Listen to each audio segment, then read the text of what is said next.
Hello everybody and welcome to DC Fine Art. Today is going to be the final review for the Paletteful packs for January 2025. And in this video, I went ahead and did a speed painting that I'm just going to walk through what I did. And it's just going to be a really quick little fast painting that I did just using the products that's included in this month's box. And then at the end of this video, I will give you my final review and my opinion only of what I think about the products and how they felt when I was working with them. Also, we're going to go ahead and jump right in to the graphite pencil. I did use this as on a separate piece of paper, just kind of testing it out, seeing what it does. So right after the speed painting, I'm going to jump right into that graphite pencil, show you me testing it out and seeing how it went, and then I will give you my final review on all the rest of the products. So let's go ahead and get this turned around and let's get started. All right, so here I am pre-wetting my paper and using these watercolors, and the only thing that I found, like I said, is that the paper was bowing quite a bit, and it was just like working over these hills from the paper. Now, if you pre-wet it and stretch it, you could probably try doing that. Maybe that might work out a little bit better, but on me, it was just the only thing that really kind of made it a struggle out of this. But I did use the Lyra Aqua Duo brush pens, and they were super nice, and I absolutely loved working with them. So here I went ahead and removed the tape. Now, as you can see too, I wanted to do this so that you can see the back of the paper, see how it looks. I did blow dry this, and it did go a little bit better, a little bit more flatter, but when it cooled down, it still had those bows inside the paper. All right, so we are going to go ahead and try out this pencil.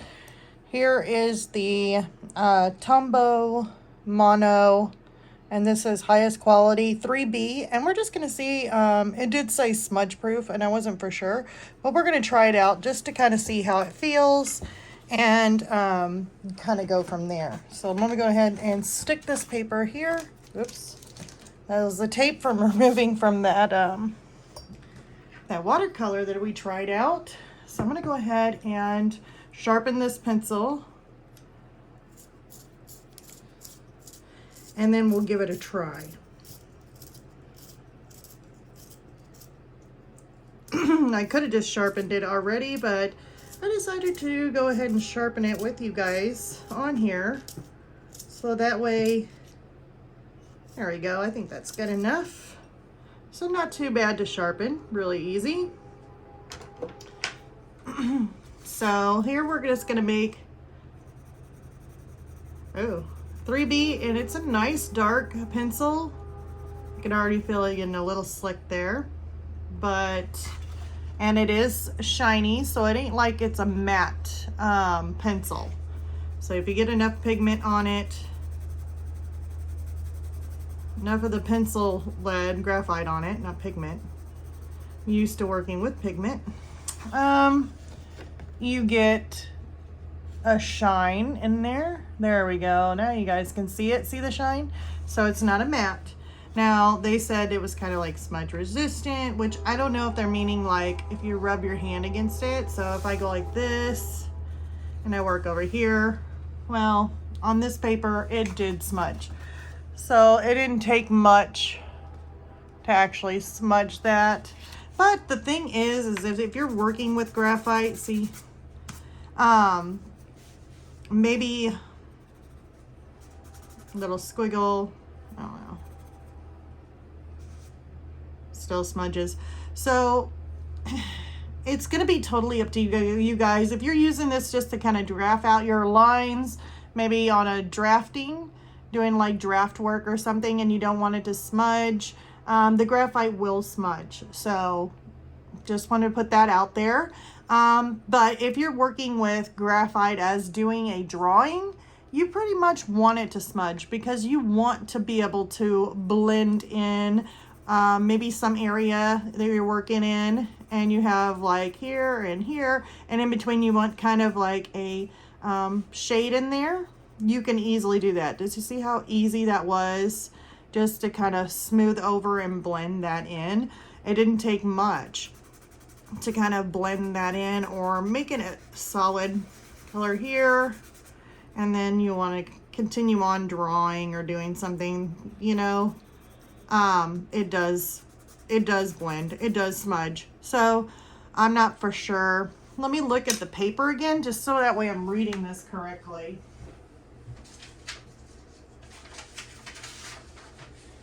Yeah, on here it says this was our Tombow Mono professional drawing pencil. Mono pencils are made with superior extra refined high density graphite. These long-lasting pencils feature strong points, making them extremely break resistant. They also wear slowly, all while producing smooth, dense lines in writing and drawing. The smear-proof lines give drawings a crisp, clean appearance. Okay, smear-proof. I wonder if that's like smear-proof. Let me sharpen this really to a fine tip point and just see how, if it holds it or if it breaks it. I'm gonna put a little bit of pressure on it. So we got a super sharp point here.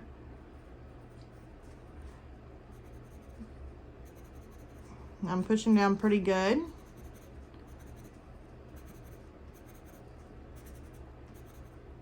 And it does really good. I mean, it holds its point. I mean, it does. It's kind of a softer lead anyway, 3B. You can feel it. It feels really smooth.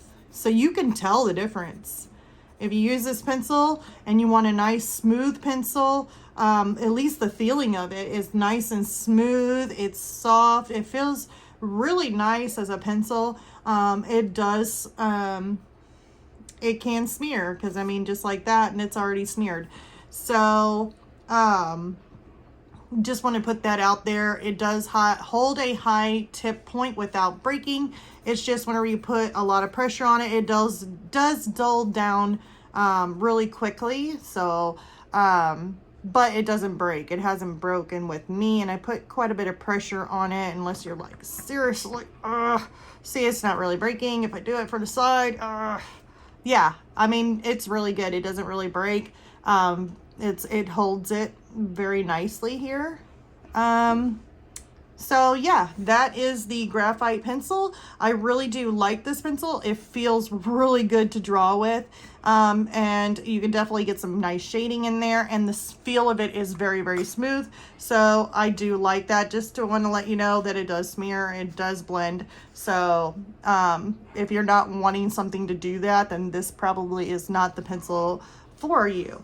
But if you're wanting it for drawing and blending and adding some nice shading, then this is a nice pencil to work with, or at least a nice graphite pencil to work with. All right, so I wanted to go over the products that I used and how I felt about them. So here's the painting that I did, and all these little watercolors here, I definitely used the little watercolor travel set. I'm trying to open it, to be honest with you guys. Okay, so I mean, you can tell that I used quite a bit of the white that's in this. I was actually kind of glad that they had a white, only so that way I can add it to some of my other colors to kind of make them not as vibrant, because I wanted it to kind of dull them down a little bit. This is supposed to be like kind of like a misty, foggy kind of scene. And so I definitely use quite a bit of the white. And as you can see, it was like, I almost used half of it, because it's not as, I mean, it is watercolor. It's just not as opaque. And so all these other colors that I did use, I used a lot of the brown ochre or the yellow ochre that's in here. The Payne's Gray, definitely, I love Payne's Gray. And just really mixed them together to make the colors that I had that's on here. So they worked really well. I know I'm used to using like a lot of the Daniel Smith colors and stuff like that. The Daniel Smith colors are super nice. But as for these being a travel set to be able to work with, to be able to do a watercolor, I mean, they work fine for a travel set. So I didn't really have any issues with the colors. They blended nicely. I was able to create my my watercolor scene here. So it's just nice for a quick, like, pick me up for going on a trip or a travel trip and you just want to bring some colors along with you, then watercolors with you, then this makes a nice little tray just to kind of take with you to do some watercolor art. And they do have some really beautiful colors that they added in this set. So I mean, as far as doing like an actual art piece with, like, to sell, I probably wouldn't be using these. I just feel like I trust more of the like Daniel Smith colors and the Schmincke, I think it's called. Just any of those other watercolors, like, I feel like I trust them more as far as their pigments and their light fast qualities. But for a travel set that you're just wanting to kind of get some drawings or paintings in, this does make a really nice set for a travel set. So it was a lot of fun working with them. And I created this, which was a lot of fun to do.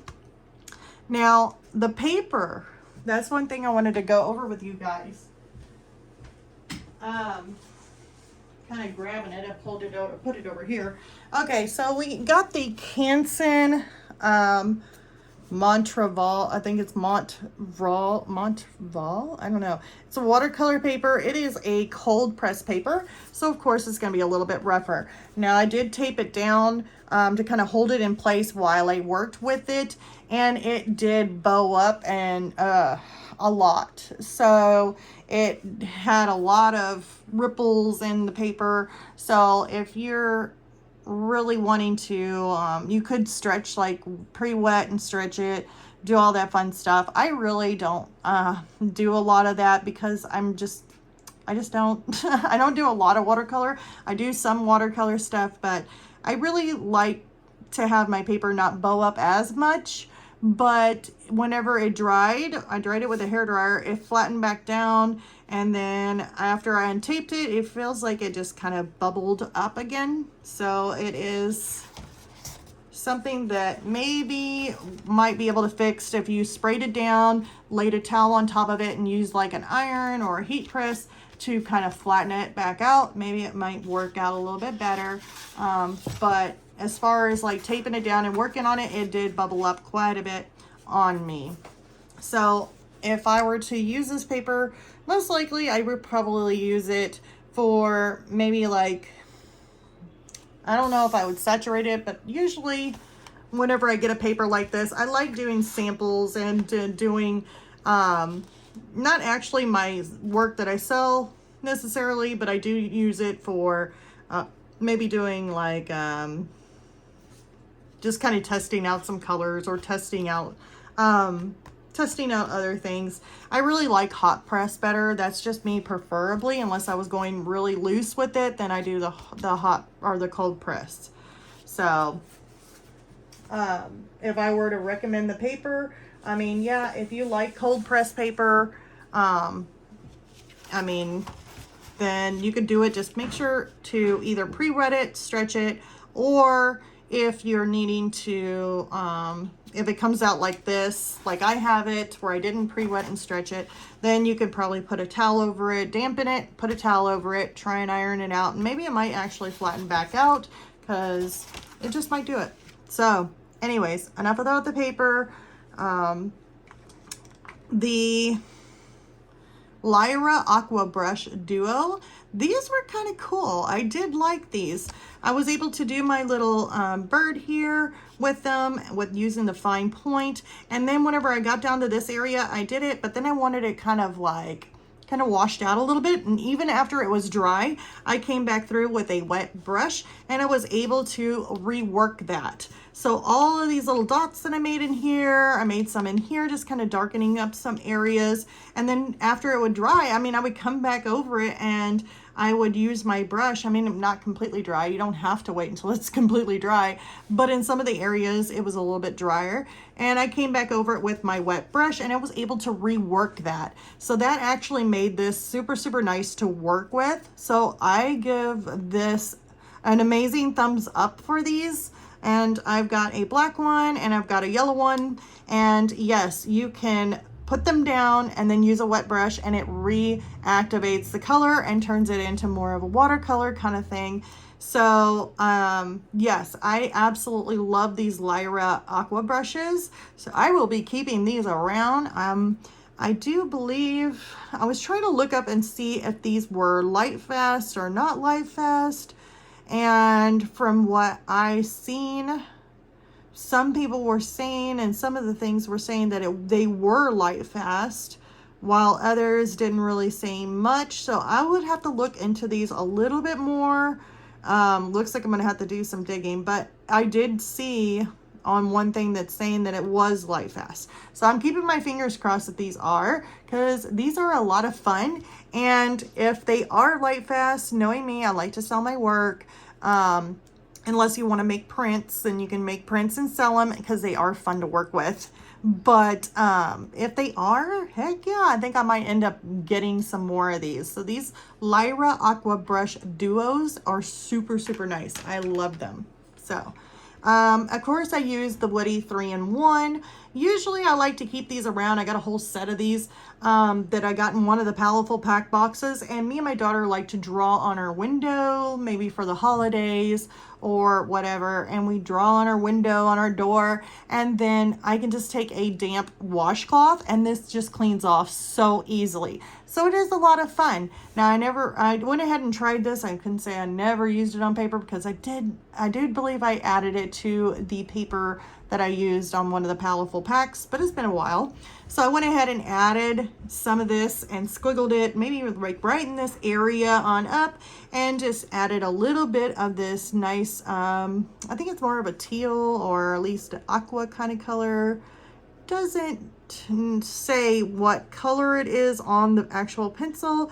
It does give you a number though, and it does have a star rating, so they are quite possibly light fast rated. But I went ahead and put those in there and then added my brush with my wet brush and was able to add more of a teal kind of color to that. So it was super nice to work with. Now the brush on the other hand, it's fine. I usually get these brushes and I'll save them for whatever, you know, I need a brush for. So whether it's ink, or if I need to fill in and get more ink brushes or more watercolor brushes or acrylic brushes, I can take one of these and just kind of add it to which one I feel like I need another brush for. So I like getting those brushes. They work really well. I did notice that the paper really likes to absorb water. So that's another thing, because whenever I had a damp brush and I put it on there, it's like instantly it would suck it up in the paper so quickly. And I'm like, okay, I wanted a little bit of water just left on there to where I can work with some of the colors and kind of move them a little bit. But it definitely sucked up the water real quick. I'm like, okay, you're drying out on me. So, but all in all, this was really a fun set box to work with. Especially trying out these new Lyra Aqua Brushes Duos. I've never had these before, and these are a lot of fun to work with. Like I said, I'm going to be doing some of my research a little bit more than I did already, because I seen that these were light fast, even at least some people were saying. But here's the thing, is that they are not put on the pen. Usually whenever they're light fast rated, kind of like these here, they'll actually put like a star rating on them, or and just kind of tells you that they're light fast rated. You know, they're usually pretty proud of having a light fast rating, because it does cost to have those done to your products.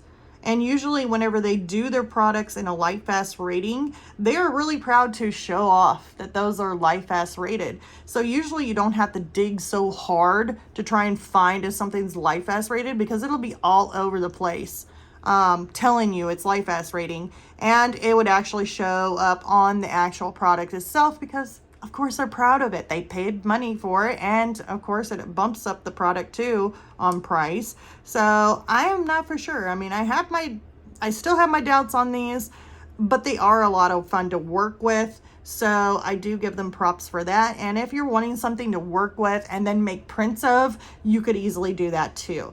But these here are a lot of fun. I do recommend these. I do love them. So they are super, super fun to work with. So all in all, it's been a really good box. I don't really see any problems, you know, that I had, except for the paper bowing up. That was probably the only thing that made me frustrated when working with this, was the bubbles in the paper. I mean, it was like a big hill from, I mean, a big hill here, and here I am working with it, and it's like one side, other side, water run this way. So that was the only thing that I really seen as more of a struggle, how much the paper absorbs so quickly. The water that it didn't give me a lot of time to move it as much, but you just have to keep adding water to it. So I don't know. The only thing that I didn't really care for, I guess, out of the whole set was the paper. Like, it could just be because it needs to be pre-stretched in order to get it to lay flatter. But that was really the only thing that I kind of struggled with a little bit, was fighting with the paper. But as far as everything else goes, the Dollar and Ronnie travel set watercolors was nice to work with. It was fun. I didn't really have no issues fighting with that. The brush was good, of course. I mean, any brush works for me, unless it's like all like wonky, or losing so much hair out of the brush that makes it aggravating. Of course, everything here has been really, really nice products. So yeah, this is my speed painting. So I hope you guys enjoyed this one. Well, I hope everybody enjoyed this video. And as always, please leave a like, subscribe, share, leave a comment. Any of those things definitely help this channel grow. If you're hearing the growling in the background, that's just my little puppy, and he is playing really hardcore. So sorry about the noise in the background, but until next time, bye you guys.